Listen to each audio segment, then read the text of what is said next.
आपला कार्यक्रम हा कथाकथनचा आहे, स्टोरी टेलिंगचा आहे. फक्त प्लस पॉईंट असा आहे की आपल्या कार्यक्रमामध्ये जी गोष्ट बोलेल त्याला पुरावा असेल. पुराव्याशिवाय काही सांगणार नाही आणि जे तुम्ही ऐकलं नाही तेच सांगणार आहे. त्यासाठीच मी तो उभा आहे. नाहीतर बाकीच्यांकडून तुम्ही ऐकणार असाल आणि माझ्याकडून तेच गोष्ट ऐकणार असेल तर त्याला काय अर्थ नाही. त्यामुळे आपण आपला कार्यक्रम सुरू करू. नमस्कार, माझं नाव केतन आणि भैरवाचा भंडारा तुमच्या सगळ्यांचं मनापासून स्वागत.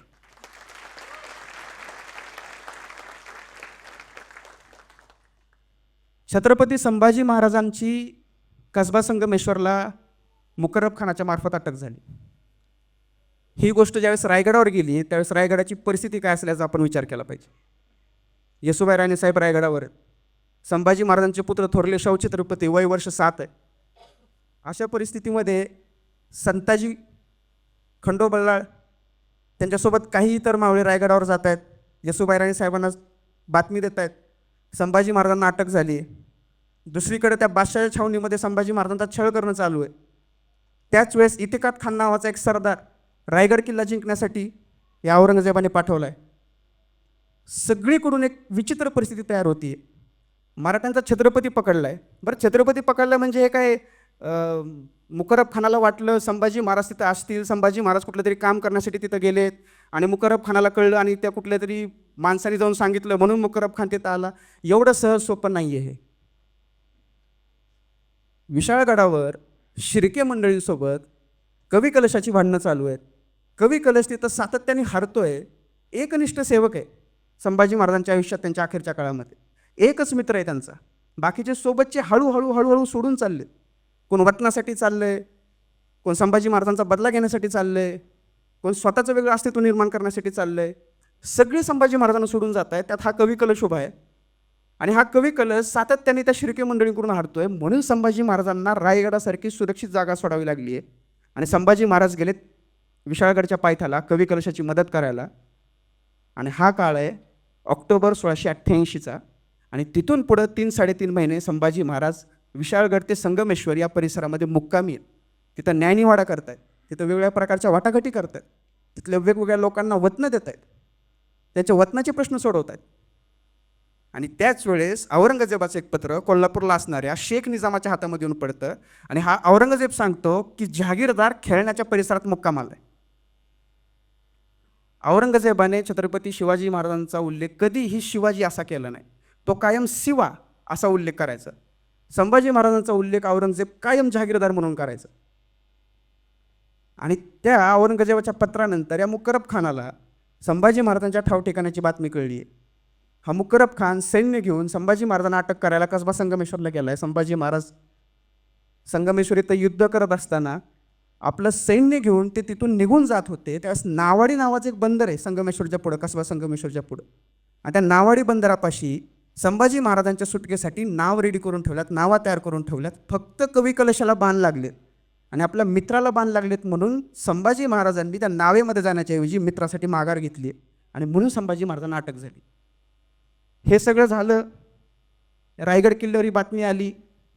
रायगडावर वेगवेगळ्या प्रकारच्या गोष्टी घडायला सुरुवात झाली. इतिकात खान सैन्य घेऊन चालून येतो ही पण बातमी रायगडापर्यंत पोहोचली. मार्च 1689च्या आसपास इतिकात खान या रायगड किल्ल्याच्या परिसरात येऊन पोचलाय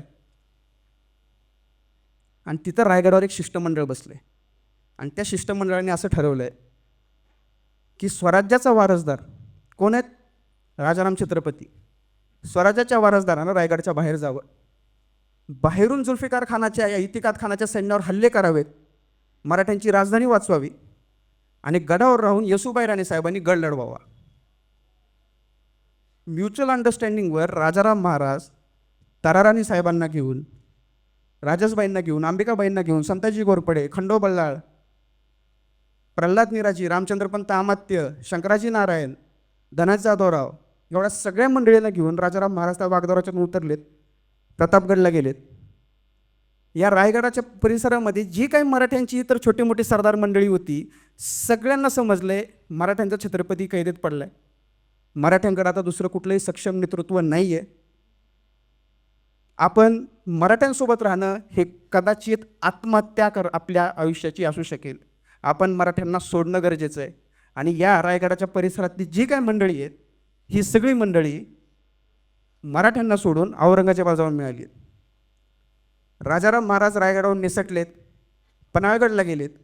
हे सगळं आपल्याला माहिती आहे. आपण आपल्या लहानपणापासून का त्या फेसबुक इंस्टाग्रामवर व्हिडिओज बघून बघून आपण रायगड ते जिंजी या गोष्टीविषयी बरंच काय ऐकलं आहे, वाचलं आहे, या सगळ्या गोष्टीच्या मधून आपण गेलो आहे.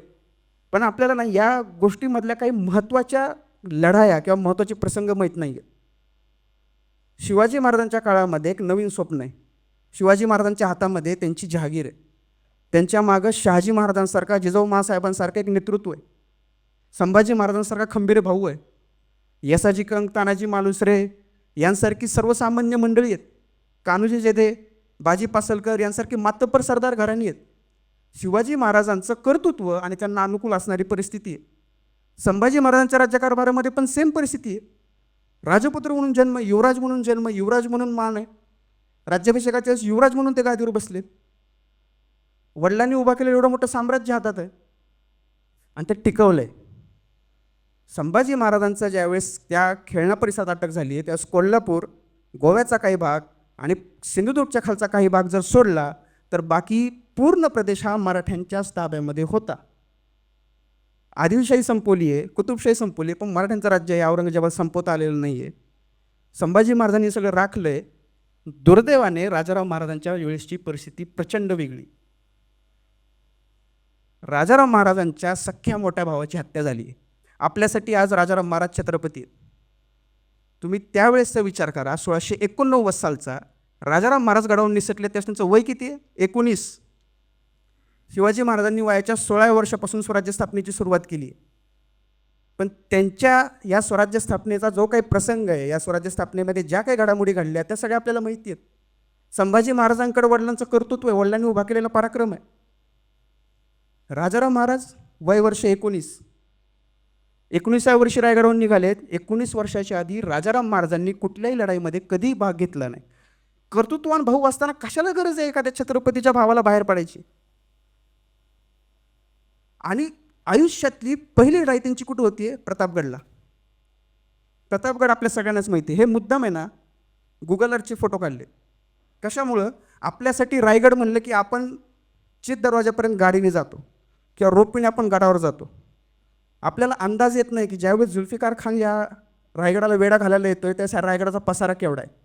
आपल्याला हा अंदाज येत नाही की ज्यावेळेस प्रतापगडला राजाराम महाराज जात आहेत त्यावेळेस प्रतापगड नेमका काय. आपण प्रतापगडच्या पहिल्या पायरीपर्यंत गाडीने जातो. आपल्याला काय माहिती प्रतापगड काय? हा प्रतापगड आहे. आणि या प्रतापगडाच्या पायथ्याला पार नावाचं गाव आहे आणि या पार गावामधले मराठ्यांची मंडळी या राजाराम महाराजांच्या विरोधात गेली आहेत. इतिकाद खानानं त्याचं काही सैन्य या राजाराम महाराजांना पकडला प्रतापगडला पाठवले. आणि 19 वर्षाचा तरुण मंचकारोहण झालेला छत्रपती 19व्या वर्षी डिसिजन घेतोय. या प्रतापगडनी छत्रपती शिवाजी महाराजांचा पराक्रम पाहिला आपल्याला माहिती आहे. पण या प्रतापगडनी राजाराम महाराजांचा पराक्रम पाहिला आहे. 19 वर्षाचा छत्रपती हत्तीवर बसून युद्ध करायला निघाला आहे. आणि हा मराठ्यांचा पहिला छत्रपती ज्याने हत्तीवर बसून युद्ध केलं. या प्रतापगडच्या पायथ्याला मुघलांचं सैन्य आलं आहे. राजाराम महाराज हत्तीवर बसलेत. हत्ती घेऊन या प्रतापगडच्या पायथ्याला युद्ध केलं आहे. दुर्दैवानं मराठ्यांकडे असणारं सैन्य होतंच किती? 500-600. या प्रतापगडला वेढा घालायला सैन्य किती आलं तर 5,500 ते 6,000. कुठंच तुलना होऊ शकत नाही. आणि अशा परिस्थितीमध्ये राजाराम महाराजांनी युद्ध करण्याचा निर्णय घेतला. दुर्दैवाने त्या युद्धामध्ये ते हरले. त्यांना त्या प्रतापगडाचं युद्ध सोडून पळून जावं लागलं.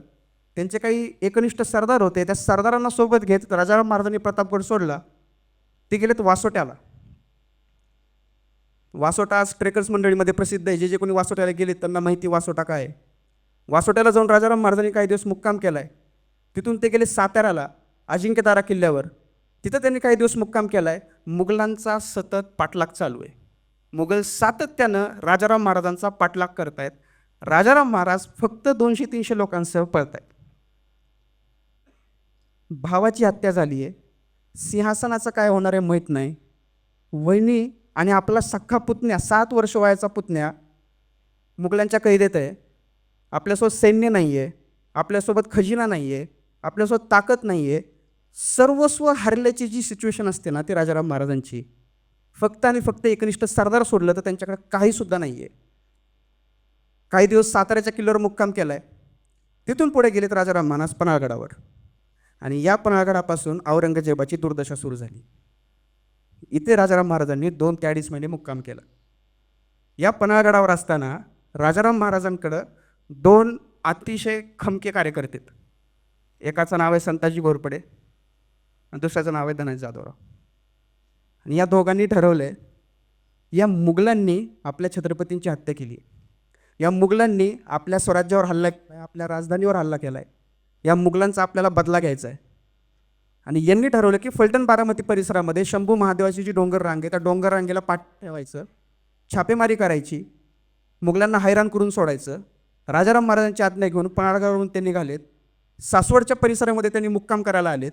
आणि सासवड परिसरामध्ये मुक्काम करत असताना धनाजी जाधवरावांना संताजी घोरपडेंनी 2000 सैन्य मागितलं वेगळं. धनाजीरावांनी विचारलं की बाबा का बाबा तुला कशाला पाहिजे 2000चं सैन्य. संताजी बाबा म्हणले इथून जवळच बादशाची छावणी कोरेगावला, वडोतुळापूरला छत्रपती संभाजी महाराजांची हत्या झाली आहे. बादशाह अजून छावणी करून तिथं आहे. आणि संताजी बाबा म्हणतात की इथून जवळच त्या वडोतुळापूरला कोरेगावला बादशाची छावणी आहे, मला निवडक 2000 स्वार द्या. बादशाला भेटायला जातो आणि त्याला सांगतो बाबा आम्ही मराठीत. हे बखरीतले वाक्य आहेत बरं का, हे माझ्या मनाची नाही सांगत आहे. काय म्हणले संताजी घोरपडे की मला 2000 स्वार द्या, मी कोरेगावच्या छावणीवर चालून जातो आणि बादशाला सांगून येतो की बाबा आम्ही मराठीत. धनाजीरावांनी 2000 स्वार दिलेत. सोबत विठोजी चव्हाण नावाचा एक सरदार दिलाय. दिवे घाट उतरलेत, बादशाच्या छावणीकडे चाललेत. रस्त्यामध्ये अडवले लोकांनी. बघा इतिहास कसा आपल्याला कुठल्या कुठल्या पद्धतीने प्रेरणा देऊ शकतो. आणि या इतिहासाची पाळंमुळं आपल्याला कुठं कुठं रिलेट होतात, कुठं कुठं रिलिव्हंट वाटतात. राजाराम महाराज उतरलेत दिवे घाट, तिथून चाललेत. मुघलांच्या सरदारांनी अडवले. कुठं चालला, कुठून आला, आम्ही शिर्क्यांची माणसं. पुढच्या टप्प्यावर गेलो, आम्ही जगदाळींची माणसं. कुठं चाललो आहे, पाहायला गेलतो, वापस चाललो आहे, जाऊ शकता. असं सांगत सांगत सांगत सांगत ते बादशाच्या तंबूपर्यंत जाऊन पोचले. आपल्यासाठी औरंगजेब आहे, त्यावेळेस औरंगजेब आहे. गुलालबारी हा औरंगजेबाच्या निवासस्थानाचा तुझा तंबू आहे. त्याच्या भोवती जवळजवळ 1.5 ते 2 किलोमीटर अंतराची एक छावणी पसरली लाखभर लोकांची. आणि त्या छावणीच्या मध्यभागी ती गुलालबारी आहे. त्याच्या भोवतीने काटेरी आणि दगडाचं कुंपण आहे. त्याच्या भोवती 3 ते 4 हजार बंदूकचींचा पहारा दिवसातून 3 शिफ्टमध्ये लागू असतो. आणि त्याच्या भोवतीने 1 लाखाचं सैन्य आहे. आणि अशा परिस्थितीमध्ये संताजी घोरपडे फक्त 2000 लोकांना घेऊन गेलेत. औरंगजेबाच्या तंबूवर हल्ला केला, त्याच्या तंबूचे दोरे कापलेत आणि औरंगजेबाच्या तंबूचा कळस कापून पन्हाळगडला आले.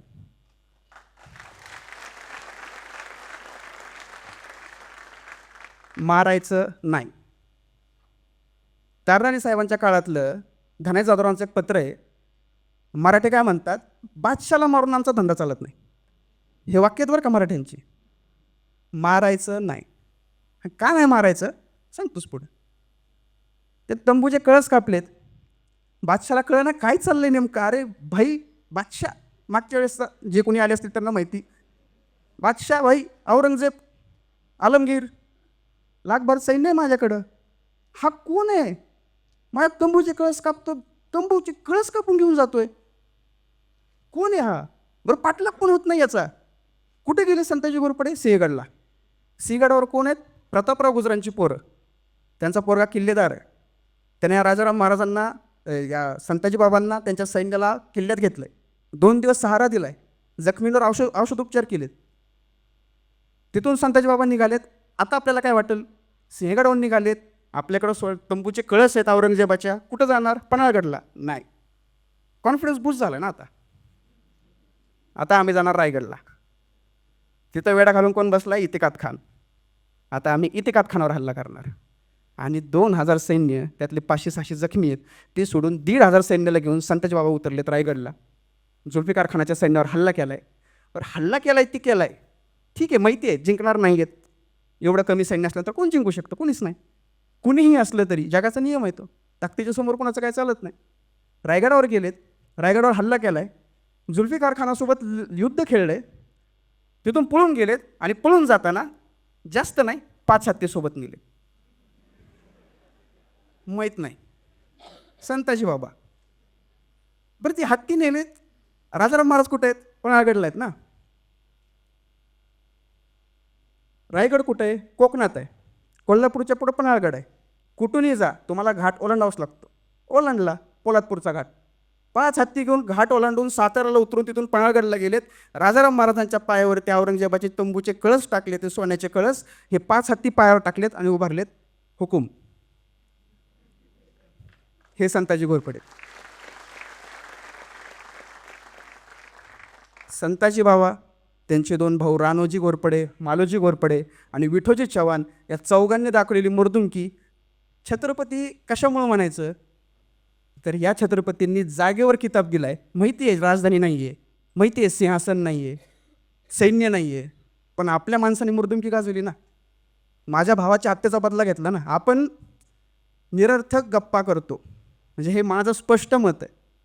आपण कितीही म्हणलं की छत्रपती शिवाजी महाराजांचं राज्य हे सर्वसामान्यांचं राज्य होतं, तरीसुद्धा माझं हे ठाम मत आहे की सर्वसामान्यांना हे राज्य आपलं आहे अशी भावना निर्माण करून देण्यासाठी छत्रपती शिवाजी महाराजांसारखा छत्रपती या महाराष्ट्रात होऊन गेला.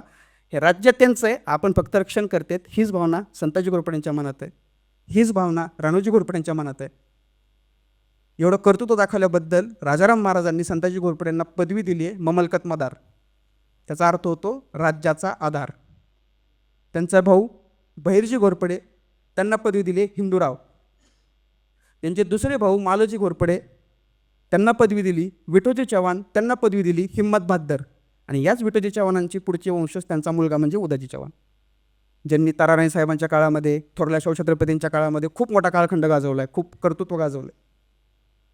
या सगळ्या पन्हाळगडावर या सगळ्या परिस्थिती तिथं घडामोडी घडल्यात. हा पन्हाळगड मराठ्यांच्या पराक्रमाचा साक्षीदार आहे. मराठ्यांचे पहिलं युद्ध आहे आणि पहिल्याच युद्धामध्ये मराठ्यांनी औरंगजेबाला दाखवून दिलं आहे की आम्ही तयार आहेत, तू कितीही मारले तरी आम्ही संपणार नाही आहेत. आणि याच ठिकाणी असताना राजाराम महाराजांना कळलं की आपल्यावर औरंगजेबानं खूप मोठं सैन्य पाठवणार ना. तंबूचे कळस कापलेत रात्री झोपेत असताना. तो झोपलाय निवांत आणि अचानक त्याच्या अंगावर तंबू कोसळलाय. कसला घाबरला असेल तो. वय वर्ष 70 आहे त्याचं त्यावेळेस औरंगजेबाचं. 70व्या वर्षी त्याच्या छावणीवर हल्ला होतोय. कधीच कुठल्या बादशाने विचार केला नसेल की 1 लाखाचं सैन्य क्रॉस करून 2000 लोक येऊन माझ्यावर हल्ला करतील. औरंगजेबाने आज्ञा दिली आहे आणि सांगितलं राजाराम महाराजांचा पाठलाग करायचा आहे. आता परिस्थिती बिकट झाली आहे. राजाराम महाराजांच्या सोबत असणारं जे शिष्टमंडळ आहे त्याच्यामध्ये काही राजकारणी आहेत, धुरंधर राजकारणी आहेत, त्यामध्ये काही सरदार आहेत, प्रचंड शूर योद्धे आहेत. रामचंद्र पंत अमात्य आहेत, शंकराजी नारायण आहेत, परशुराम पंत प्रतिनिधी आहेत, संताजी घोरपडे आहेत, धनाजी जाधवराव आहेत. या सगळ्यांनी सल्ला मसलत केली. प्रल्हाद निराजी आहेत, खंडो बल्लाळ आहेत. या सगळ्यांनी मसलत केली आणि ठरलं छत्रपतींनी कर्नाटकात जायचं, जंजीला. आणि मराठ्यांची नवीन राजधानी उदयास यायला सुरुवात झाली. छत्रपतींनी महाराष्ट्र सोडला, महाराज कर्नाटकात गेले, जिंजीकडे गेले. कित्येक इतिहासकारांनी राजाराम महाराजांना या गोष्टीसाठी दोष दिला आहे. याच्यामध्ये आपले जे आदरणीय इतिहास संशोधक आहेत वासी बेंद्रे यांनीसुद्धा राजाराम महाराजांच्या भूमिकेविषयी त्यांना दोष दिला आहे. पण राजाराम महाराजांचा हा डिसिजन किती परफेक्ट आहे पुढच्या स्लाईडमध्ये तुम्हाला सांगतो. राजाराम महाराजांनी महाराष्ट्र सोडला आहे. महाराष्ट्र सोडत असताना त्यांनी कृष्णा नदी पार केली आहे. आजची जी नरसोबाची वाडी आहे त्या नरसोबाच्या वाडीपासून महाराष्ट्र सोडून ते कर्नाटकामध्ये उतरलेत, गोकाकला गेलेत. गोकाकला घटप्रभा नावाची नदी आहे, ती नदी ओलांडली आहे. ती नदी ओलांडून राजाराम महाराज तिथून पुढे सौंदत्तीला गेलेत. सौंदत्तीला तिथं आज आपल्याला माहिती यल्लमादेवीचं मंदिर आहे. त्या सौंदत्तीला मलप्रभा नावाची नदी आहे, ती नदी ओलांडली आहे. हा प्रवास साधा नाही. छत्रपती शिवाजी महाराज आग्र्याहून राजगडला आलेत. प्रचंड थरारक प्रवास आहे. मागचा कार्यक्रम हा एका छत्रपतींच्या आग्रा ते राजगडवर होता. त्या एका घटनेमधून मराठ्यांचं राज्य पुन्हा एकदा स्थापन झालं आणि या घटनेमधून मराठ्यांचं स्वराज्य पुन्हा एकदा स्थापन झालं. आणि म्हणून हा रायगड ते जिंजी प्रवास आजचा विषय आपण निवडला आहे. या सौंदत्तीला गेल्यानंतर त्यांनी मलप्रभा नदी ओलांडली आहे. राजाराम महाराजांनी कृष्णा नदी ओलांडली, घटप्रभा ओलांडली, मलप्रभा ओलांडली, त्याच्यानंतर तुंगभद्रा ओलांडली आहे. जवळजवळ नाही म्हणलं तरी 6 ते 7 नद्या ओलांडल्यात. सतत पाठलाग चालू आहे. फक्त 300 सैनिक त्यांच्या सोबत आहेत. बरं, ते कंटिन्यू सोबत नाही आहेत, टप्प्याटप्प्यावर आहेत. पन्हाळगडापासून जिंजीपर्यंत जिथं जिथं मराठ्यांना शक्य आहे तिथं तिथं सैन्य पेरून ठेवलेलं आहे. कुठं 50 आहे, कुठं 100 आहे, कुठं 30 आहे, कुठं 80 आहे. आणि राजाराम महाराजांच्या सोबत असणारे जे काही त्यांचे एकनिष्ठ सरदार आहेत, त्या एकनिष्ठ सरदारांना हे सगळेजण येऊन भेटतायत. ती सौंदत्ती क्रॉस केली आहे. तिथून पुढे ते गेलेत नवलगुंडला आणि नवलगुंडपर्यंतचा त्यांचा प्रवास अतिशय बिनधोक झाला आहे. एकदम व्यवस्थित, कुठल्याही प्रकारचा त्यांच्यावर हल्ला झाला नाही. आणि नवलगुंड क्रॉस करून ते गेलेत बिदनूरच्या राणीच्या राज्यामध्ये. आणि बिदनूरच्या राणीकडे गेल्यानंतर मराठ्यांनी बिदनूरच्या राणीकडे मदत मागितली, राणी चेन्नम्माकडे. विचार करा, ज्या राणीच्या डोळ्यासमोर विजापूरचं राज्य संपलंय, ज्या राणीच्या डोळ्यासमोर गोळकोंड्याचं राज्य संपलंय, ज्या राणीच्या ऐकण्यामध्ये असताना किंवा तिच्या त्या काळ कारकिर्दीमध्ये छत्रपती संभाजी महाराजांची दुर्दैवी हत्या होती, मूठभर राज्य आहे तिचं, औरंगजेबाच्या एका सरदाराकडे सुद्धा जास्त सैन्य असेल, एवढं कमी राज्य आहे तिच्याकडं, एवढं कमी सैन्यबळ आहे तिच्याकडं. असं असताना या राणी चेन्नम्माने राजाराम महाराजांचा पक्ष घेतला आहे आणि राजाराम महाराजांची मदत करण्याचा डिसिजन घेतलं आहे, फक्त छत्रपती शिवाजी महाराजांच्या उपकारची जाण ठेवून. बापाचं कर्तृत्व पोराला कुठंतरी कामाला येतं. तिथं गेल्यानंतर या बिदनूरच्या राणीने राजाराम महाराजांची मदत केली. तुंगभद्रा नदीच्या पात्रामध्ये एक छोटंसं बेट आहे. राजाराम महाराज आपल्या काही निवडक सैनिकांसाठी तिथं मुक्काम करतायत आणि रात्री त्यांच्यावर हल्ला होतोय सय्यद अब्दुल्ला खान नावाच्या एका सरदाराकडून. हा सय्यद अब्दुल्ला खान विजापूरचा तिथं सरदार म्हणून नियुक्त केला औरंगजेबाने. या सय्यद अब्दुल्ला खानानं 5,000चं निवडक सैन्य घेतलंय, त्या तुंगभद्रा बेटावर हल्ला केलाय. राजाराम महाराजांकडे शस्त्र नाही आहेत, राजाराम महाराजांकडं पुरेसं सैन्यबल नाही आहे, राजाराम महाराजांकडं कुठल्याही पद्धतीचं वाहन नाही आहे, घोडा पालखी काही नाही. रात्रीच्या अंधारात त्यांच्यावर हल्ला होतोय. राजाराम महाराज आपल्या अंगावरची भरजरी राजवस्त्र काढतायत, आपली जी काही छत्रपतींचा जो काही अभिमान आहे ते त्यांच्या डोक्यावरचं मंदिर काढतायत, अंगावरचे सगळे दागिने काढतायत, सगळं तिथं टाकतायत. आहे त्या परिस्थितीमध्ये राजाराम महाराज, रुपाजी भोसले, खंडो बल्लाळ हे सगळेजण त्या नदीमध्ये उड्या मारतात आणि रात्रीच्या अंधारामध्ये पळून जाण्याचा प्रयत्न करतात. त्याच वेळेस या राजाराम महाराजांसोबत असणारं काही सैन्य या अब्दुल्ला खानाच्या हातात सापडतं, त्यामध्ये बहिर्जी घोरपडे. ही किती दुर्दैवी गोष्ट आहे की मराठ्यांचा छत्रपती आहे, एका मुघलांच्या सरदारामुळं आपल्या जीवाला कुठला धोका होऊ नये याच्यासाठी त्यांच्यासोबत असणारे त्यांचे जे इतर कुठले सहकारी आहेत ते या छत्रपतींचं प्राणरक्षण करण्यासाठी आपलं सर्वस्व अर्पण करतायत. मद्रासकर इंग्रजांचं एक पत्र आहे आणि त्या मद्रासकर इंग्रजांनी त्यांच्या पत्रात दिलं आहे की राजारामाचे वेश घेऊन त्यांचा एक सेवक अब्दुल्ला खानाकडे गेला आणि विजापूरला जाईपर्यंत अब्दुल्ला खानाला कळलं नाही की हा जो कोणी आहे हा राजाराम नसून त्याचा तोता आहे. एवढा मोठा त्याग मराठी करतायत.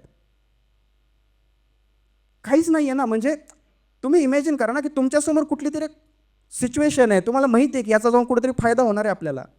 इथं अस्तित्वाचाच प्रश्न निर्माण झाला आहे. मराठ्यांचे स्वातंत्र्ययुद्ध आहे असं आपण म्हणतो. मला हे बिलकुल पटत नाही. मला वाटतं हे मराठ्यांचं स्वातंत्र्ययुद्ध नाही आहे, हे मराठ्यांच्या अस्तित्वाचा संघर्ष. जर त्यावेळेस छत्रपती राजाराम महाराजांना कुठल्याही पद्धतीचा काही धोका झाला असता, त्यांच्या जीवाला कुठली हानी पोचली असती, तर या मराठ्यांचं नेतृत्व करायला कितीही कॅपेबल लोक असली तरी ही सगळी लोक एका नावाखाली जमण्यासाठी जे नाव हवं होतं त्या छत्रपती घराण्यातलं कोण होतं माहीत नाही, त्या परिस्थितीमध्ये तरी माहीत नव्हतं. त्याच्यामुळे हे सगळेजण सगळं काही सर्वस्व अर्पण करून त्या राजाराम महाराजांच्या पाठीमागे लागले होते त्यांना वाचवण्यासाठी. आणि त्या बिदनूरच्या राणीने राजाराम महाराजांना मदत केली. त्या अब्दुल्ला खानाला थोडंफार यश मिळालं. हा अब्दुल्ला खान तोच आहे, ह्याची 2 पोरं आहेत, हसन अली आणि हुसेन अली, ज्यांनी थोरलेशाह छत्रपतींच्या वेळेस दिल्लीच्या गादीवर मराठ्यांची मदत केलेली, जे गेम चेंजर ठरलेत आणि ज्यांच्यामुळं दिल्लीच्या गादीवर मराठे खूप मोठ्या प्रमाणामध्ये दिल्लीला जाऊन गोंधळ घालू शकले. येसुबाई राणी साहेबांची सुटका झाली. त्यांचा हा बाप अब्दुल्ला खान, या अब्दुल्ला खानाने आपले काही सैनिकांसोबत त्या मराठ्यांच्या सैन्याला पकडलं, बहिर्जी घोरपडे वगैरे यांना घेऊन तो विजापूरला गेला. बादशाला पत्र लिहून सांगितलं की मी असं असं झालं आहे, मी बिकडले सगळं झालं आहे. राजाराम मात्र निसटून गेला आहे, पण त्याचे एकनिष्ठ सरदार मी पकडलेत. ते पत्र विजापूरवरून तुळापूरला पोचेपर्यंत मराठे तुरुंगातून फरार. अजून पण माहीत नाही ते कसे बाहेर पडले. दुर्दैवाने त्या काळातली साधनं कमी आहेत. ते एक डायलॉग आहे ना, जाऊ दे इथं नको, बिल्लू तुम्हारी जेल से फरार, तसा मराठे कधी निसटून गेले अब्दुल्ला खानाला कळलं नाही. राजाराम महाराज त्या बिदनूरच्या राणीच्या राज्यातून बाहेर गेलेत. बिदनूरच्या राणीने औरंगजेबाचा एक दूत आला होता आणि त्या औरंगजेबाच्या दूताला सांगितलं की आम्ही सुद्धा राजारामला पकडण्यासाठी मदत केली, आम्ही सुद्धा लढाई केली, पण तो निसटून गेला. खोटं सांगितलं. अस्तित्वाचा प्रश्न आहे तिच्या. आणि औरंगजेबाने तिच्याविषयी जे काही उद्गार काढलेत, खफीखानाने त्याच्या पुस्तकामध्ये लिहून ठेवले. त्या खफीखानाने या बिदनूरच्या राणीचा, राणी चन्नम्माचा उल्लेख अस्वलीन म्हणून केलाय. राग आहे, कारण हरू शकत नाहीये. या औरंगजेबाने बिदनूरच्या राणीवर जाननिसार खान आणि तहव्वूर खान नावाचे 2 मोठे सरदार पाठवले. 15-20 हजाराचं सैन्य दिले. ह्या दोघांचं काय झालं, ज्यावेळेस ही दोघं राजाराम महाराजांचा पाठलाग करत असताना बिदनूरच्या राणीने राजाराम महाराजांना मदत केली हे कळलं आणि औरंगजेबाने यांच्यावर हल्ला करण्यासाठी आदेश दिले. ही गोष्ट कळली संताजी घोरपडेंना. संताजी बाबा महाराष्ट्रात आहेत, त्यांचं एकच काम आहे छत्रपतींना बॅकअप देणं. त्यांना ही गोष्ट कळली आहे. त्यांनी या जाननिसार खानाच्या आणि तहव्वूर खानाच्या छावणीवर हल्ला केला आहे. संध्याकाळी युद्ध सुरू झालं आहे, रात्रभर युद्ध चाललं आहे. जाननिसार खान जखमी झाला आहे, तहव्वूर खान जखमी झाला आहे. 15 हजाराचं सैन्य आहे, 2,500-3 हजार लोक मेलेत. जाननिसार खान कसाबसा पळून गेला आहे. तहव्वूर खानानं काय केलं असेल, रणांगणामध्ये जी मेलेली लोक होती ना, आजूबाजूला चिखल होता रक्ताचा, तो सगळा अंगाला फासला. मेलेल्या 2-3 सैनिकांना आपल्या अंगावर घेतलं, रात्रभर झोपून राहिला त्या सैनिकांच्या खाली. ह्यांना अजून संताजी घोरपडे कोण हे कळलेलं नाही आहे. यांच्या मनामध्ये फक्त मराठींची भीती आहे की मारायचं नाही आहे, पण जिवंत राहायचं. पण बादशाह सांगायचं आम्ही कर्तृत्व गाजवलं आहे, आम्ही खूप मोठ्या प्रमाणामध्ये ते युद्ध खेळलं आहे. या बिदनूरच्या राणीने छत्रपतींना मदत केली म्हणून राजाराम महाराजांच्या या पूर्ण प्रवासामध्ये संताजी घोरपडेंनी या बिदनूरच्या राणीवर चालून जाणाऱ्या जाननिसार खान आणि तहव्वूर खानाचा खूप मोठा पराभव केला. हे मराठ्यांनी केलेली परतफेड आहे. त्या बिदनूरच्या राणीच्या राज्यातून बाहेर पडले, शिमोग्याला गेले, शिमोग्याहून बँगलोरला गेले, बँगलोरला काही दिवस मुक्काम केला आणि बँगलोरच्या मुक्कामानंतर ते गेले वेल्लोरला. वेल्लोरला त्यांनी राजधानी करण्याचा आधी निर्णय असावा. केशव पंडिताच्या राजारामचरितममध्ये आपल्याला तसे उल्लेख वाचायला मिळतात. आणि ज्यावेळेस वेल्लोरला गेले त्यावेळेस त्यांना कळलं की आपल्याला आता जिंजी जवळ आहे, मराठ्यांचं राज्य सुरू झालं आहे, कारण हा किल्ला मराठ्यांच्या राज्यामध्ये होतं वेल्लोरचा. आणि ज्यावेळेस ते वेल्लोरला गेलेत त्यावेळेस तिथून त्यांनी पत्र लिहिलं महाडिकांना. संभाजीराजेंचा मेव्हणा हाडजीराजे महाडिक तिथं किल्लेदार म्हणून काम करत होता आणि त्याचा मृत्यू झाला होता. त्यांच्या पत्नी अंबिकाबाई, संभाजी महाराजांच्या बहीण, राजाराम महाराजांच्या बहीण, त्या तिथं त्यांच्या नवऱ्याच्या वतीने कारभार करत होत्या जिंजीला. राजाराम महाराज आले आणि त्यांनी जिंजीचा ताबा घेतला आणि छत्रपतींची नवीन राजधानी तयार झाली जिंजी. पण हे वाटतंय एवढं सोपं नाही आहे. मराठे गेलेत, कर्नाटकात गेलेत, जिंजीला गेलेत. मी आज कर्नाटक म्हणतोय, जिंजी तामिळनाडूत आहे, पण ते कर्नाटक म्हणण्याच्या मागे एक वेगळं कारण आहे. त्यावेळेसचा कर्नाटक हा केरळपर्यंत आहे, तामिळनाडूपर्यंत आहे. आजचं आंध्राचा काही भाग, तेलंगणा आणि आजचं कर्नाटक हा एवढा पूर्ण परिसर मिळून त्यावेळेस कर्नाटक होतं, कर्नाटक राज्य होतं. आणि त्यावेळेसची गोष्ट सांगतो म्हणून जिंजी माझ्यासाठी कर्नाटकात. राजाराम महाराज गेले, जिंजीला राजधानी केली. बादशाह अजून महाराष्ट्रात आहे, बादशाहच्या डोक्यामध्ये नाही अजून महाराष्ट्र सोडायचा. आणि ज्यावेळेस राजाराम महाराज पन्हाळगडावरून जिंजीला जात होते त्यास रायगड पडलाय, सातारा गेलाय, वासोटा गेलाय, सिंहगड गेलाय, तोरणा गेलाय, राजगड गेलाय, पुरंदर गेलाय. पन्हाळगडापर्यंत या औरंगजेबाचं सैन्य येऊन पोचलंय. आणि या औरंगजेबाने आपल्या कित्येक सरदारांच्या नेमणुका करायला सुरुवात केली. तू इकडे जा, तू या किल्ल्यावर जा, तू या किल्ल्याची किल्लेदारी, तू त्या किल्ल्याची किल्लेदारी. आणि किल्लेदार खान नावाचा एक 70 वर्षाचा म्हातारा या तोरणा किल्ल्याच्या किल्लेदारपदी नियुक्त केला आहे औरंगजेबाने. या किल्लेदार खानाची ना 76 पत्र आज उपलब्ध आहेत. त्यातलं एक पत्र फार इंटरेस्टिंग आहे. त्याला सवय होती की तो या किल्ल्यावर बसून आपल्या नातवंडांना पत्र लिहायचा, आपल्या मुलांना पत्र लिहायचा, आपल्या सुनेला पत्र लिहायचा. या किल्लेदार खानाचं एक पत्र आहे आणि ते पत्र त्यानं बादशाला पहिल्यांदा लिहिलं होतं. बादशाने त्याच्या कुठल्याही पद्धतीने सकारात्मक प्रतिसाद दिला नाही म्हणून त्यानं स्वतःची चिडचिड काढायला त्यानं त्याच्या पोराला पत्र लिहिलं. हा किल्लेदार खान काय सांगतो, आता मी तुम्हाला तोरणा किल्ल्याविषयी माहिती सांगतो. हे पत्रातलं पहिलं वाक्य आहे. आता मी तुम्हाला तोरणा किल्ल्याविषयी माहिती सांगतो. हा किल्ला म्हणजे 7 पाताळाच्या खालचं पाताळ आहे. हा किल्ल्यावर हा किल्लाच नाही आहे, परमेश्वराने, त्या ईश्वराने त्याच्या मुलांना, त्याच्या बंद्यांना शिक्षा देण्यासाठी उभारलेला हा भूतखाना आहे. हा कैदखाना आहे माझ्या आयुष्यातला. इथल्या खोल खोल दऱ्या बघितल्या तर पातळा सुद्धा भीती वाटेल. लांब लांबपर्यंत मला माणूस दिसत नाही. यदा कदाचित जर मी मेलो माझ्या वयाकडे बघता 70 वर्ष, विचार करा, 70 वर्षाचा औरंगजेब आहे, 70 वर्षाचा किल्लेदार खान आहे. औरंगजेब अजून जगायचं. त्याचा पोरगा अकबर संभाजी महाराजांच्या काळामध्ये महाराष्ट्रात चालून आलाय. संभाजी महाराजांच्या चालून आला म्हणण्यापेक्षा बादशाहच्या विरोधामध्ये आला, महाराष्ट्रामध्ये राहिला. संभाजी महाराजांनी त्याला प्रोटेक्शन दिलं. नंतर तो घाबरला आपल्या बापाला आणि त्यानं महाराष्ट्र सोडला, तो इराणला पळून गेला. आणि तिकडे जाऊन तो रोज नमाज पडायचा. हे औरंगजेबाला कळालं की बाबा आपलं पोरगं तिकडं रोज नमाज पडतं 5 टाईम. कशासाठी? तर बाप लवकर मरावा, गादी भेटली पाहिजे ना. हे फार इंटरेस्टिंग आहे. आपण जरी हास्यदर घेत असलो ना, हे मुघलांचं घराणं, ह्या मुघलांचे बापलेकांचे संबंध, ह्यांनी एकमेकावर केलेल्या कुरघोड्या, एकमेकांना लिहिलेली पत्र, ह्या सगळ्यांना पूर्ण उरलाय औरंगजेब. नातू पंतू झालाय औरंगजेबाला, पंतू. पोराला गादीवर नाही बसू दिला. भाऊ टेरर. हे औरंगजेबाला कळलं की आपलं पोरगं तिकडे इराणला जाऊन नमाज बिमाज पडतंय, लवकर तुम्ही मरावं म्हणून असं त्या जासूदानी सांगितलं. भाऊनी काय उत्तर दिलं असेल? ठीक आहे, बघू की पहिले तो मरतो का मी मरतो. आणि खरंच तसं झालं. अकबर 1706 साली मेला ना, औरंगजेब 1707 साली. 1 वर्ष उशिरा मेला पोरापेक्षा, 1 वर्ष. जिद्दच पाहिजे हो, साधं काम आहे का? तर ह्या किल्लेदार खानाची, जे आज आपण डिप्रेशन या गोष्टी करतो, त्यावेळेस तर नसतील पण पण त्या डिप्रेशनची जी सिव्हिअर स्टेज असेल ना, त्याच्या पुढे हा किल्लेदार खान होता. कारण त्यानं पुढे त्या पोराला लिहिलं, जर मी उद्या यदा कदाचित मेलो आणि जर माझी कबर निर्माण करण्याचा प्रयत्न इथं झाला तर माझ्या कबरेला मूठमुठी द्यायला कोण नसेल, माझ्या कबरेला प्रार्थना पडायला कोण नसेल. लांब लांबपर्यंत माणूस दिसत नाही राव, इथं मी एकटाच आहे, कोणीच येत नाही. भूतांशिवाय इथं कोणच राहतं का, आम्हाला प्रश्न पडला. मराठी इथं राहतात कसे? हा कैदखान आहे. इथं मी राहू शकत नाही म्हणून बादशाला विनवणी केली की मला इथून काढा, मला कुठेही सोडा, जगात मी कुठेही जायला तयार आहे, तोरण्यावर नको. बादशाह ऐकत नाही. वर मला सांगतो की तू तुझ्या एकनिष्ठतेने सेवा कर, तुझ्या सेवेचं इनाम मी तुला देईल. कसलं इनाम? जिवंत राहिलो तर इनाम ना. या तोरणा किल्ल्याचं एवढं भयंकर वर्णन त्यानं केलंय. 1690 सालच्या जानेवारी महिन्यातली ही गोष्ट आहे. आणि नंतर मराठ्यांनी एकामागून एक महाराष्ट्रावर हल्ले करायला सुरुवात केली. आणि राजाराम महाराज जिंजीला गेलेत.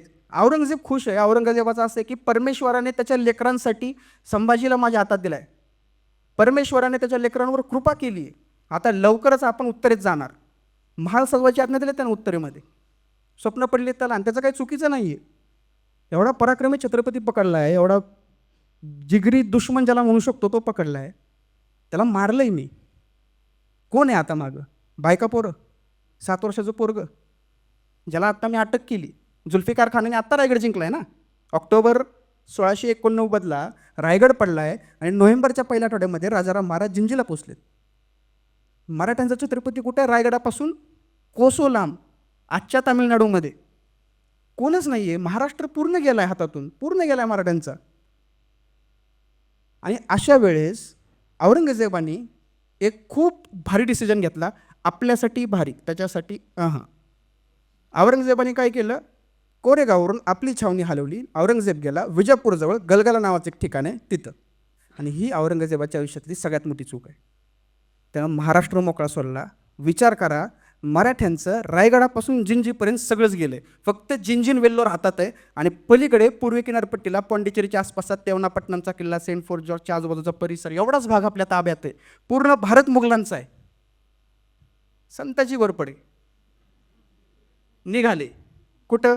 त्यांच्याकडनं मला असं वाटायचं एक माणूस असायचा.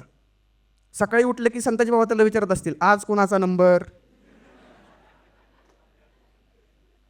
खरंच आहे हे. औरंगजेबाने आपली छावणी कोरेगावहून हलवली. औरंगजेब गलगल्याला आला. औरंगाबाद हेडक्वार्टर आहे आजचं छत्रपती संभाजीनगर. या औरंगजेबाचं हेडक्वार्टर दख्खनीचं औरंगाबाद आहे. आणि औरंगाबादपासून जिंजीपर्यंत जाणारा जो त्यावेळेसचा नॅशनल हायवे, त्या नॅशनल हायवेवर ठिकठिकाणी महत्त्वाच्या जागेवर औरंगजेबाने आपल्या मुख्य सादारांची नेमणूक केली. मराठ्यांना हायवेची गरजच काय? चोरवाटा. आणि पुण्यातल्या लोकांना तर चांगलंच माहिती असेल, ट्रॅफिकला आणि सिग्नलला चुकवला पण कितीतरी गलीबोळातून जातो. सेम मराठे. कुठल्याच वेळेस मराठ्यांनी या हायवेचा वापर केला नाही. ठिकठिकाणी आडमार्गाचा वापर करत या मुघलांच्या सरदारांना हळूच जाऊन टपली मारण्याचं काम केलेलं आहे. औरंगजेबाने महाराष्ट्र सोडलाय, तो कर्नाटकामध्ये गेलाय. त्यावेळेसचा जो कर्नाटक आहे ना, त्या कर्नाटकाचे 2 मुख्य भाग पडतात. आजही तसे भाग आहेत, पण आज कर्नाटक हे अशा पद्धतीने आपल्याला दिसतं. हा कर्नाटकाचा आजचा नकाशा आहे, ज्याच्यामध्ये सगळे जिल्हे दिलेत. आणि या कर्नाटकाच्या इथे मध्यभागी जिथं आत्ता पॉइंटर आहे, इथून बघा तुंगभद्रा नदी जाते.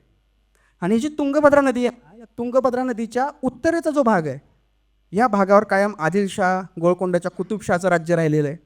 इथं खूप मोठ्या प्रमाणामध्ये धार्मिक, सामाजिक, आर्थिक, राजकीय, सामाजिक, त्याच्यानंतर सांस्कृतिक, कला आणि स्थापत्यकीय आणि राजकीय अशा कितीतरी गोष्टींची उलथापालथ झाली आहे. पण या तुंगभद्रा नदीच्या दक्षिणेचा जो परिसर आहे, या दक्षिणेचा जो भाग आहे, इथल्या लोकांनी आपलं मूळ अस्तित्व टिकवून ठेवलेलं आहे. इथं पुंडपाळेकरांची वस्ती आहे. आता पुंडपाळेकर हा शब्द आपल्याला कायम खटकतो का, आपल्याला लक्षात येत नाही. पुंडपाळेकर म्हणजे काय? खूप सोपं आहे. विजयनगरचा राजा कृष्णदेवराय, हम्पीचा राजा, सगळ्यांना माहिती. या कृष्णदेवरायनं ज्यावेळेस खाली पॉंडिचेरीपर्यंत आपलं राज्य वाढवलं, त्यास परत येत असताना त्यानं कित्येक महत्त्वाच्या ठिकाणी कित्येक सरदारांची जहागीरदार म्हणून, सरदार म्हणून नियुक्ती केली. आणि ज्यावेळेस तो वापस आला, इथं गृहयुद्ध झालं, नंतर विजयनगरचं साम्राज्य कोलमडलं, विजयनगरचं साम्राज्य पडलं. त्यावेळेस तिथले जे काही नेमलेले सरदार होते, हे सगळे सरदार स्वतःचं स्वतंत्र अस्तित्व त्यांनी निर्माण केलं. स्वतंत्र जहागिरीचा त्यांनी स्वतंत्रपणे कारभार करायला सुरुवात केली. ते कुणाच्याही अंडर गेले नाहीत आणि त्यांनी स्वतःला स्वतंत्र राजा असं घोषित केलं. त्यांना आपण आज पुंडपाळेकर म्हणतो. आणि ह्या पुंडपाळेकरांचं राज्य या प्रदेशामध्ये होतं, तुंगभद्रेच्या दक्षिणेला. औरंगजेबाने सगळ्यात मोठी चूक केली. औरंगजेब दक्षिणेत आला, विजापूरची आदिलशाही गोळकोंड्याची कुतुबशाही त्यानं संपवली. इथल्या लोकांच्या भावनांचा, संस्कृतीचा त्यानं आदर केला नाही. त्याच्यामुळे दक्षिणेतले पुंडपाळेकर आधीच औरंगजेबावर चिडून होते आणि त्यांचं ठरलं होतं, काही जरी झालं तरी आपल्याला औरंगजेबाच्या विरोधात उभं राहायचं आणि औरंगजेबाच्या विरोधात जो असेल त्याला आपल्याला सपोर्ट करायचा आहे. आणि हे सगळे पुंडपाळेकर राजाराम महाराजांच्या मदतीसाठी उभे राहिले. औरंगजेब कर्नाटकामध्ये, औरंगजेबाचे मुख्य सगळे सरदार कर्नाटकामध्ये. मगाशी म्हणलं तसं सगळं मोकळं रान मिळालं संताजी बाबांना. या कालखंडामध्ये छत्रपती संभाजी महाराजांच्या दुर्दैवी हत्येनंतर, त्यांच्या बलिदानानंतर या महाराष्ट्रामध्ये 18 वर्ष सलग युद्ध झालं आहे. महाराष्ट्राला कुठल्याही पद्धतीची स्टेबिलिटी नाही आहे. कलेला स्थिरता लागते. त्यावेळेसच्या लोकांनी पळून जायला सुरुवात केली. हा भारत सोडून जायला सुरुवात केली. कलाकार सोडून चाललेत, चित्रकार सोडून चाललेत, सगळेजण सोडून चाललेत. अशा परिस्थितीमध्ये या मराठ्यांचं चित्र, त्या सरदारांचे चित्र कोण काढणार आहे? त्यावेळेस लिखाण उपलब्ध नाही आहे. दुर्दैवाची गोष्ट अशी आहे की या संताजी बाबांची दुड्डेरीची लढाई आहे, त्याच्याविषयी मराठी साधनांमध्ये त्यावेळी जी काही उपलब्ध आहेत, जयदेशकावली, या जयदेशकावलीमध्ये 3 ते 4 ओळी आहेत. बाकीच्या साधनांमध्ये 1.5-2 पानाची माहिती आहे. एकटा खाफी खान 8 ते 9 पानांची माहिती देतो. त्यात साकी मुस्तेद खान वेगळा आहे, ईश्वरदास नागर वेगळा आहे, भीमसेन सक्सेना वेगळा आहे, औरंगजेबाच्या दरबाराचे अखबारात वेगळे आहेत, मद्रासकर इंग्रज, डच आहेत, पॉंडिचेरीचे फ्रेंच आहेत. ह्या सगळ्यांनी संताजी घोरपडे शिकले म्हणून निदान आपल्याला त्या या सरदाराविषयी थोडीफार तरी माहिती मिळते. चित्रच उपलब्ध नाही आहेत. याच्या मागच्या कार्यक्रमामध्ये ज्या काही आपल्या सूचना आल्या होत्या त्यानुसार आपण AIचा वापर केला आहे आणि अशा पद्धतीने आपण काही इमेजेस तयार केल्यात. हे काल्पनिक आहे, ह्याला काही तुम्ही खरं मानू नका, पण तुम्हाला रिलेट होतील अशा पद्धतीचे इमेज आम्ही तयार करण्याचा प्रयत्न केला आहे. संताजी घोरपडेंनी सगळ्यात पहिल्यांदा डिसिजन घेतलं संभाजी महाराजांच्या हत्येचा बदला घेण्याचं. आपल्यासमोर कायम प्रश्न पडतो की छत्रपती संभाजी महाराजांचं एवढं मोठं बलिदान झालं, त्यांची दुर्दैवी हत्या झाली आणि या हत्येचा बदला मराठ्यांनी परत कधी घेतला का नाही? तर त्याचा पहिला बदला घेणारे होते संताजी घोरपडे. या संभाजी महाराजांना ज्यांनी पकडलं तो शेख निजामुल मुकर्रब खान हा पन्हाळगडच्या परिसरामध्ये होता. संताजी बाबांना कळलं, त्यांनी त्या मुकर्रब खानावर हल्ला केला. संताजी बाबांकडे फक्त 5,000 सैन्य होतं, मुकर्रब खानाकडे 8 ते 10,000 सैन्य. मोठी लढाई झाली. संताजी घोरपडेंनी मुकर्रब खानाला भयंकर मारलाय. त्याच्या अंगावर जखमा झाल्या, त्याच्या पोराच्या अंगावर जखमा झाल्या, त्याचा हत्ती पिसाळला. रात्रीपर्यंत लढाई झाली आणि पन्हाळगडावरून मुकर्रब खान आपल्या आश्रयासाठी कोल्हापूरला गेलाय. तिथे गेल्यानंतर बादशाला कळालंय की मुकर्रब खानावर संताजी घोरपडेंनी छापा मारलाय आणि तो मुकर्रब खान जखमी झालाय. उलटं झालंय, आपला सरदार हल्लाय आणि हरलेल्या सरदाराला औरंगजेबाने गलगलीवरून मानाची वस्त्र, तलवार, धनुष्यबाण दिलाय. अजून संताजी घोरपडे माहीतच नाही. हे पुढं कळणार आहे आता त्याला. त्या मुकरब खानाने एवढा मोठा पराक्रम गाजवलाय, संभाजी महाराजांना त्यांना अटक करून आणलेलं आहे आणि संताजी घोरपडे कोणी हरलाय, ठीक आहे ना, काय हरकत नाही. युद्ध तर केलं ना मराठ्यांच्या विरोधामध्ये, जखमा घेतल्यात, शूर आहे, सन्मान केलाय. त्याच्या अंगावर उपचार करण्यासाठी औरंगजेबाने सेबेस्टियन नावाचा एक इंग्रज डॉक्टर पाठवलाय आणि तो इंग्रज डॉक्टर कोल्हापूरला आलाय या मुकरब खानाच्या शरीरावर उपचार करण्यासाठी. हे लिहून ठेवतो निकोलाव मनुची. निकोलाव मनुची या दरम्यान या भागामध्ये वावरत आहे. मुकरब खानाचा निकाल काढलाय पहिला संताजी घोरपडेने. जान निसार खान तहूर खानाला आधीच सांगितलंय मी काय. तहूर खान तर तो प्रेताच्या बॉडीमध्ये जो लपला जाऊन रात्री, तो परत कधीच कुठल्याच लढाईत दिसला नाहीये. या 11 वर्षात राजाराम महाराजांच्या कारकिर्दीमध्ये तहूर खान हे नाव परत कधी रिपीट झालं नाही. एवढी दहशत त्यानं संताजी घोरपडेंची खाल्लेली. त्याच्यानंतर सगळ्यात इंटरेस्टिंग कॅरेक्टर येतं सरजा खान. या सरजा खाननी छत्रपती शिवाजी महाराजांच्या काळामध्ये शिवाजी महाराजांच्या सैन्याला प्रचंड त्रास दिलेला आहे. ज्यावेळेस शिवाजी महाराज दख्खन दिग्विजयाला गेले त्यावेळेस हा सरजा खान शिवाजी महाराजांच्या सैन्याच्या विरोधामध्ये उभा राहिला. हा विजापूरचा सरदार. विजापूरची आदिलशाही संपल्यानंतर विजापूरचे सरदार सगळे मुघलांना जाऊन मिळालेत, औरंगजेबाला जाऊन मिळाले. त्यातलाच हा सरजा खान आहे. त्यानं प्रचंड युद्ध केलेलं आहे. औरंगजेबाच्या समोर आपली खूप मोठी इमेज तयार केली म्हणून या सरजा खानाला एक पदवी देण्यात आली होती, रुस्तम खान. हा म्हणायचा या काळातला मी रुस्तम आहे, एवढा त्याला कॉन्फिडन्स होता. मराठ्यांकडे साताऱ्याचा किल्ला होता आणि तो साताऱ्याचा किल्ला जिंकायला चालला होता. संताजी बाबांना कळलं की हा साताऱ्यावर हल्ला करतो. संताजी घोरपडेंकडे 10,000ची फौज आहे, किल्ल्यावर 3 ते 4,000ची फौज आहे. तिथे एक सेनापती, त्याचं नाव आहे हंबीरराव मोहिते, दुसरा, पहिले नाही. आणि हा सरजा खान तोच आहे ज्यानं वाईच्या युद्धामध्ये हंबीरराव मोहित्यांना मारलेलं आहे. हंबीरराव मोहित्यांचा मृत्यू ज्याच्या हातातून झाला आहे तो हा सरजा खान आहे. संताजी घोरपडेंना हे सगळं माहिती आहे. सातारा किल्ल्यावर हल्ला करायला जातोय सरजा खान. संताजी घोरपडेंनी काय केलं, सैन्य विभागलं. 5,000चं सैन्य स्वतः लीड करण्यासाठी घेतलं. 5,000चं सैन्य मानाजी मोरे नावाच्या एका सरदाराच्या ताब्यात दिलं. हा मानाजी मोरे कोण, जावळीच्या चंद्रराव मोरेचा नातू. बघा परिस्थिती कशी आहे. सरजा खान हंबीरराव मोहित्यांना मारतो. त्याच घराण्यातला दुसरा मोहिते येतो, त्याला पदवी आहे हंबीरराव. तो हंबीरराव मोहिते दुसरा साताऱ्याच्या किल्ल्यावर किल्लेदार म्हणून आहे, त्याच्याकडे 4,000चं सैन्य आहे. मानाजी मोरे जावळीच्या चंद्रराव मोरेचा नातू आहे. तो या छत्रपतींची सेवा करण्यासाठी संताजी घोरपडेंच्या सोबत आहे. संताजी घोरपडेंनी सैन्याचे 2 भाग केलेत. सरजा खानावर त्यांनी हल्ला केला आहे.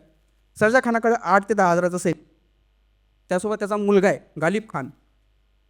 सरजा खानाने हत्तीवर बसला, गालिब खान हत्तीवर बसला, युद्ध सुरू झालं आहे.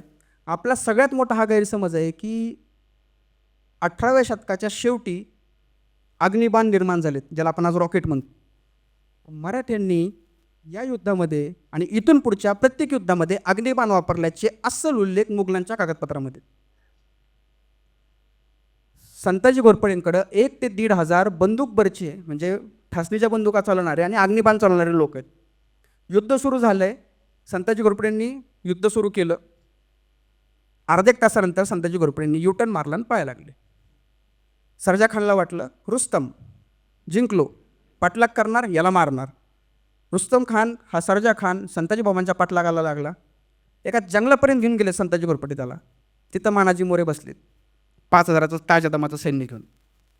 मागून आलेलं थकलेलं 7-10 हजाराचं सैन्य, घोरपडेंचं 5,000चं सैन्य, मानाजी मोरेंकडं 5,000चं सैन्य.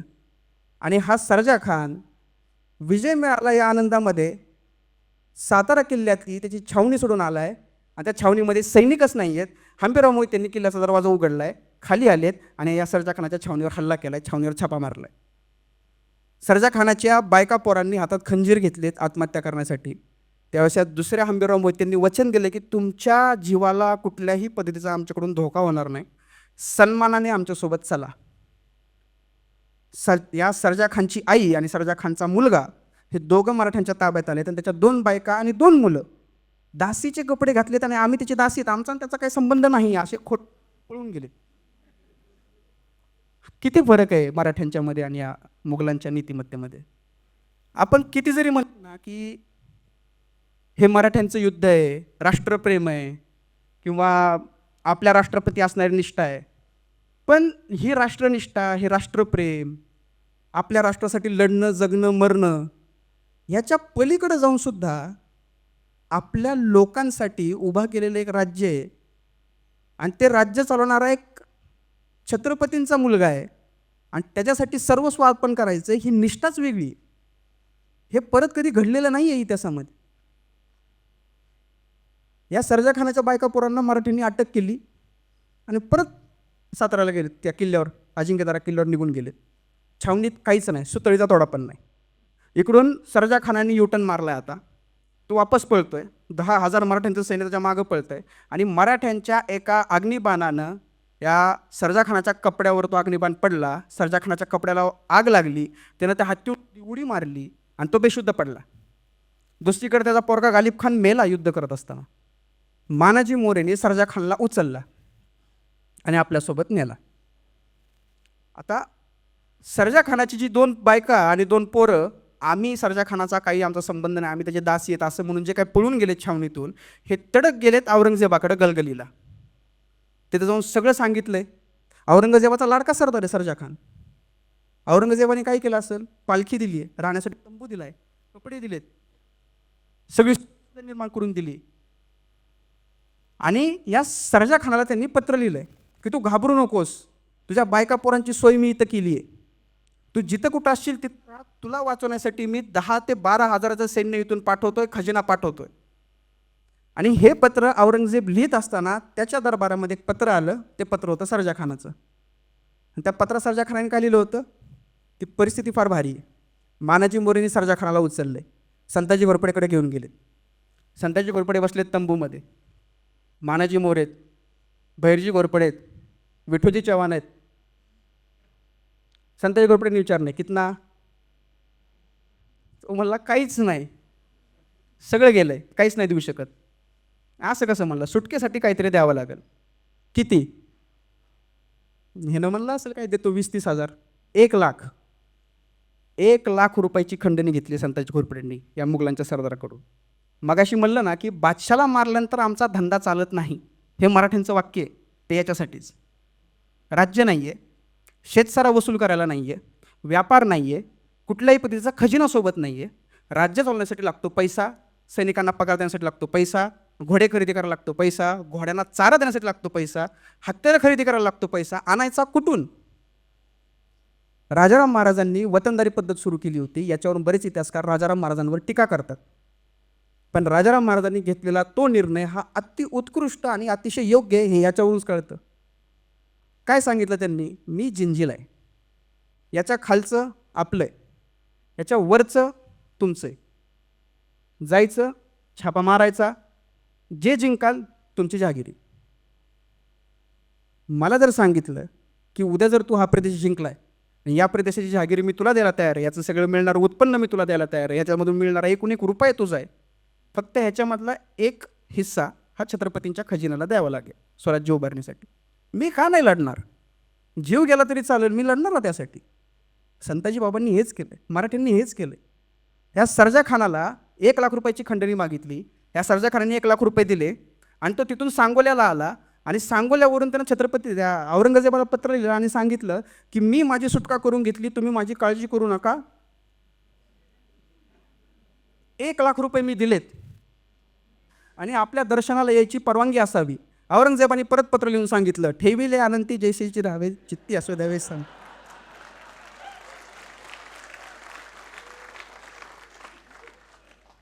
येऊ नको भाऊ, तिकडच राहा, दिल्या घरी सुखी राहा, आनंद आहे. सर्जा खानाला फटका बसलाय, सुरुवात झाली आहे, मुघलांना कळायला लागलंय संताजी घोरपडे काय.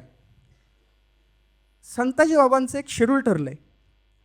राजाराम महाराजाला जिंजीला मुजरा करायला जायचं, रेकाम्या हाताने जायचं नाही, 2 तरी पकडायचे रस्त्यात. कार्यक्रम रात्री राजाराम महाराजांकडे मुजरा करताना आपलं टाक ओत. राजाराम महाराजांकडून निघाले जिंजीवरून, महाराष्ट्रात जायचे. काय करायचे? बाबा साताऱ्याला वेळा पडलाय, मराठ्यांच्या त्या सरदारांना गरज आहे, मग चला. पण जाताना आता एवढा मोठा प्रवास आहे जिंजी ते महाराष्ट्र, रस्त्यात काहीतरी लागणार ना, चेक पॉईंट बिग पॉईंट लागणार, घोडे थकणार, त्यांना पाणी द्यायचं आहे, सोबतच्या लोकांना खायला प्यायला पाहिजे, कपडे पाहिजेत अंगावर, शस्त्र पाहिजेत, लढाई करायची सातत्यानं, तलवारी तुटल्यात, मग काय करायचं? जरा युटर्न मारू, थोडं उजवीकडे जाऊ, कोण आहे तिथं? हां सरदार, चला जरा भेटून येऊ त्याला. गेलेत. आणि असं मराठ्यांनी केलं, ह्याच्यात काहीच चुकीचं नाही आहे. ही सर्वायवल थेअरी आहे. मराठ्यांना टिकून राहायचं आहे, आणि टिकून राहण्यासाठी काय त्यांच्याकडे जमीन नाही आहे. आपला मागचा जो शो झाला आग्रा ते राजगड कशावर होता? Land politics. इथं लँडच नाही, इथं फक्त पॉलिटिक्स आहे. जमीनच नाही आहे ना. छत्रपतींकडे काय राहिलं आहे? छत्रपती तिकडं तंजावरला आहेत, आणि छत्रपतींनी फ्री हँड दिला आहे की सगळं परत मिळवायचं आहे. राजाराम महाराजांची पत्र आहेत. नागोजी माने मुघलांकडे गेलाय. नागोजी माने 1691 साली मराठ्यांना मिळतोय. त्या नागोजी मानेला राजाराम महाराजांनी पत्र लिहिले. त्या पत्रातलं वाक्य काय?